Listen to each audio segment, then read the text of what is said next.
नमस्कार दोस्तों, AB classes YouTube channel में आप सभी का स्वागत है। आज हम लोग समझेंगे mechanical, thermal and relative efficiency of engine. जो आज के टॉपिक हैं ये कॉमन टॉपिक हैं जो इंजन की परफॉर्मेंस पर आधारित हैं। वो इंजन की परफॉर्मेंस की जो स्टडी है हम लोग थर्मल इंजीनियरिंग फर्स्ट में करते हैं, आईसी इंजन में भी करते हैं और ऑटोमोबाइल इंजीनियरिंग में भी करते हैं। बस आपको समझने के लिए वीडियो पूरा देखना है, जो मैं समझाता हूं उसको ध्यान से सुनना है, समझ में जरूर आएगा। तो चलते हैं, स्टार्ट करते हैं। तो अब आप लोग ध्यान से समझेंगे। क्वेश्चन दो तरह से पूछे जाते हैं। पहला तो नॉर्मली इसकी डेफिनेशन पर क्वेश्चन पूछा जाता है, जो शॉर्ट नोट्स में सबसे ज्यादा आता है, या डायरेक्ट भी कई बार इसकी डेफिनेशन पूछ ली जाती है।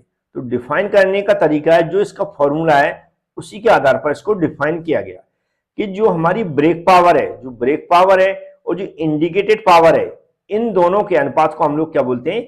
मैकेनिकल इफिशियंसी बोलते हैं। ब्रेक पावर और इंडिकेटेड पावर है, इन दोनों के जो अनुपात है उसको हम क्या बोलते हैं? मैकेनिकल इफिशियंसी बोलते हैं, जो मैंने क्लियर हिंदी इंग्लिश में यहां पर लिख दिया है।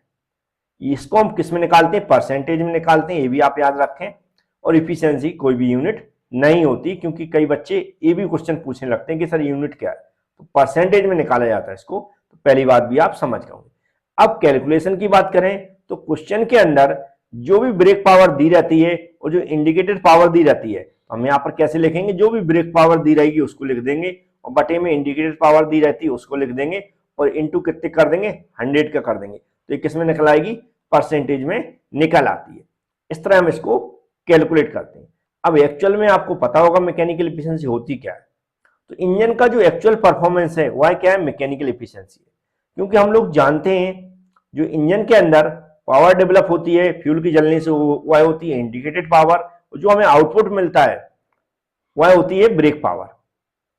तो जो यहाँ पर लेकिन जो हमारा इंडिकेटेड पावर है वह अधिक डेवलप होता है और ब्रेक पावर वह हमें कम मिलती है। क्योंकि इंडिकेटेड पावर जो डेवलप हो रही है और जो हमें ब्रेक पावर मिल रही है या फिर आउटपुट मिल रहा है, उसके बीच में क्या होता है? जो भी हमारे मूविंग पार्ट्स होते हैं इंजन में, उनमें क्या होता है? जो फ्रिक्शनल लॉसेस हैं, जो पार्ट्स के जो सर्कुलर जो हमारे मूविंग पार्ट्स हैं उनके बीच में जो फ्रिक्शन होता है, उसके कारण कुछ एनर्जी लॉस होती है, कुछ पावर लॉस हो जाती है। तो हमें हमेशा आउटपुट कम मिलता है। तो जो फ्रिक्शनल पावर है वह हमेशा कैसी? मैक्सिमम कांस्टेंट रहती है। फ्रिक्शनल पावर जो मैक्सिमम कांस्टेंट रहती है, तो हम किस पे डिपेंड रहते हैं? ब्रेक पावर मतलब आउटपुट पावर, और इंडिकेटेड पावर जो इंजन के अंदर फ्यूल की जलने से डेवलप हो रही है, इन दोनों पर डिपेंड रहते हैं, और इन्हीं के आधार पर हम मैकेनिकल इफिशियंसी निकालते हैं। तो ये भी आप समझ गए होंगे। अब इंजन की जो मैकेनिकल इफिशियंसी है किस पर डिपेंड रहती है? तो इंजन जो हम लोग डिजाइन करते हैं उसके ऊपर डिपेंड रहती है। इंजन की स्पीड जो हम इंजन को भगा दौड़ाते हैं उसके ऊपर डिपेंड रहती है, और जो कूलिंग कंडीशन है उस पर डिपेंड रहती है। लुब्रिकेशन कैसा हो रहा है उस पर डिपेंड रहती है। जो अलाइनमेंट वगैरह है पहिए का उस पर डिपेंड रहती है, और जो मैन्युफैक्चरिंग एक्यूरेसी है उस पर डिपेंड रहती है। तो ऐसे बहुत सारे पॉइंट हैं जिन पर मैकेनिकल एफिशिएंसी हमारी क्या रहती है? डिपेंड रहती है। तो उम्मीद है आप समझ गए होंगे मैकेनिकल एफिशिएंसी के बारे में। फॉर्मूला जरूर याद रखें, क्योंकि न्यूमेरिकल क्वेश्चन में पूछा जाएगा तो हमें कैलकुलेट करने पड़ेगी मैकेनिकल एफिशिएंसी। अब हम बात करेंगे थर्मल इफिशियंसी। किसकी? Thermal efficiency. थर्मल इफिशियंसी का जो फॉर्मूला है उसके आधार पर इसको डिफाइन किया गया, क्योंकि थर्मल इफिशियंसी को दो भागों में डिवाइड किया गया है, इंडिकेटेड थर्मल इफिशियंसी और ब्रेक थर्मल इफिशियंसी। जो इसकी डेफिनेशन में लिखेंगे, द रेशो ऑफ क्या है?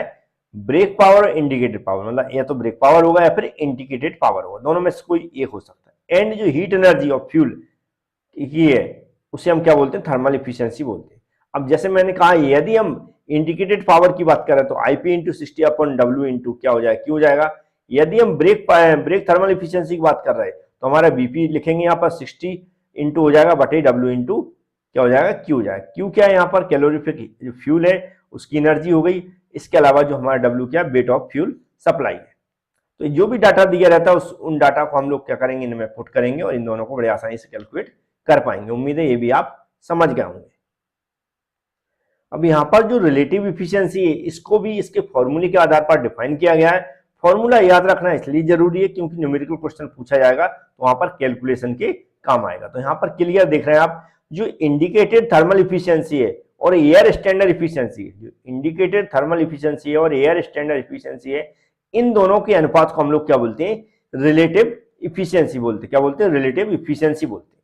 तो इन फॉर्मूले को जो भी मैंने आज बताए इस वीडियो के अंदर वो सब याद करना है आपको, क्योंकि इन फॉर्मूले को याद करने से होगा क्या, यदि इन पर थ्योरी क्वेश्चन पूछा जाता है, डेफिनेशन इनकी पूछी जाती है, तो भी आप फॉर्मूले के आधार पर लिख सकते हैं। उम्मीद है आपको समझ में आया होगा। इस तरह के सभी प्रकार के कोर्स के लिए आप हमारी एबी क्लास एप्लीकेशन को डाउनलोड कर लें। डिस्क्रिप्शन बॉक्स में उसकी लिंक दी गई, उसमें लिखा होगा हमारा, क्या लिखा रहता है, third same all subject video plus PDF, उसके आगे लिंक दी गई, उस लिंक पे क्लिक करें और जैसे जैसे मैंने बताया है उसकी पूरी प्रोसेस कर लें। और फिर भी समझ में नहीं आता है तो आप हमसे कांटेक्ट करके भी सारी जानकारी ले सकते हैं। उम्मीद है आपको समझ में आ गया होगा। और ये सभी टाइप के जो कोर्सेस हैं उपलब्ध हैं यहाँ पर, खासकर वीडियो लेक्चर प्लस पीडीएफ। तो पीडीएफ में क्या होता है, डिटेल्स लिखी रहती है, नोट्स भी रहते हैं, तो सब कुछ आपको स्टडी करने को मिलेगा, नोट्स बनाने को मिलेगा और सारी सुविधाएं मिलेंगी जो भी, क्योंकि उसमें डाउट रहते तो आप हमसे कॉल करके भी पूछ सकते हैं, इसलिए मैं नंबर पहले से प्रोवाइड करा देता हूँ। Thank you friends.